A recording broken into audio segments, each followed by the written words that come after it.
আসসালামু আলাইকুম, সবাই কেমন আছেন? আমি তো আছি আলহামদুলিল্লাহ ভালোই। তো আজকে সাফদের ফ্রেন্ড আরিনের বাসায় চলে এসেছি। আসলে হুট করে প্ল্যান হয়েছে যে ভাবিদের বাসায় আজকে রাতে আসবো। ভাবি বলেছে আজকে তোমরা রাতে আমাদের বাসায় ডিনার করবে। তো কোচিং থেকে আমরা সবাই চলে আসছি ভাবিদের বাসায়। তখন আসলে আমরা প্রতিদিনই আমাদের দেখা হতো, হয়তো স্কুলে নয়তো কোচিংয়ে, যেটা এখন খুবই মিস করি। আমি আসলে ওয়াইডব্লিউসি স্কুল এবং ওয়াইডব্লিউসি স্কুল সকলকে অনেক অনেক মিস করি।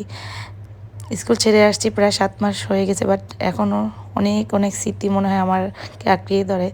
যাই হোক, আসলে আজকে আমার ভিডিও করার কোনো প্ল্যান ছিল না বা ব্লগ করার, বাট আমার মনে হচ্ছে যে না, কিছু জিনিস আমি স্মৃতিচারণ করে রাখি, তাই আজকে এই ব্লগটা শেয়ার করা। আমার আজকে ব্লগটা একদমই এলোমেলো, কারণ হলো কি আমার একদমই ইচ্ছা ছিল না যে আমি আজকে কিছু ব্লগ করি। কারণ দেখা যায় কিছু সম্পর্ক আসলে নীরব থাকাই ভালো, তাই আর কি। তারপর আমি ভিডিও করে নিয়েছি যে স্মৃতিচারণ করে রাখবো। জানি না কি কোথায় থাকি নেক্সট বছর, বা আসলে বলা যায় না। তো দিন দিন সবার সাথে দূরত্ব তৈরি হয়ে যাচ্ছে, কারণ দেখা যায় এক একজনের বাচ্চা এক এক স্কুলে চলে যাচ্ছে। তো ওরা ছাদে উঠে আরিনের এই যে সাইকেল চালাচ্ছে, এটা নিয়েও তাদের মধ্যে মারামারি শুরু হয়ে গিয়েছে যে কে চালাবে। আর এটাই স্বাভাবিক, বাচ্চারা আসলে দেখা যায় খেলার জিনিস কে কেমন, মানে খেলার জিনিসটা কে আগে ধরবে বা নিবে এরকম। তো আমার ছেলে যে তার একটু চালাতে কষ্ট হচ্ছিল, কারণ এটা আইনের মাপে আর কি করা, তৈরি করা হয়েছিল। তো যাই হোক, তারপর আমরা একটু নাস্তা করে নিয়েছি। আমি একটু চার সাথে মুড়ি নিয়েছি।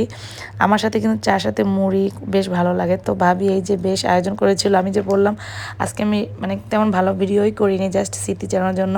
তো আসলে খাবার পরে এই ভিডিওগুলো আমি করেছিলাম। ভাবি রান্না অনেক অনেক মজা হয়েছিল। তোমাকে অনেক অনেক ধন্যবাদ ভাবি।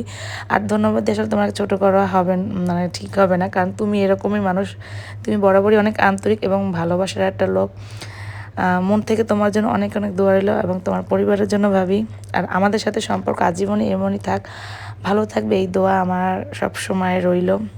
দেখা যায় এমনই হয় যেন সম্পর্কগুলো যে 10 বছর পরও যেন আমাদের দেখা হলে মানে আন্তরিকতার সাথে আমাদের দেখা হয়, এবং সেই সম্পর্কগুলো আজীবন থাকুক, এই দোয়া রইল। সবাই দোয়া করবেন আমাদের জন্য। তা আজ এই পর্যন্ত, দেখাবেন নেক্সট ব্লগে। আল্লাহ হাফেজ।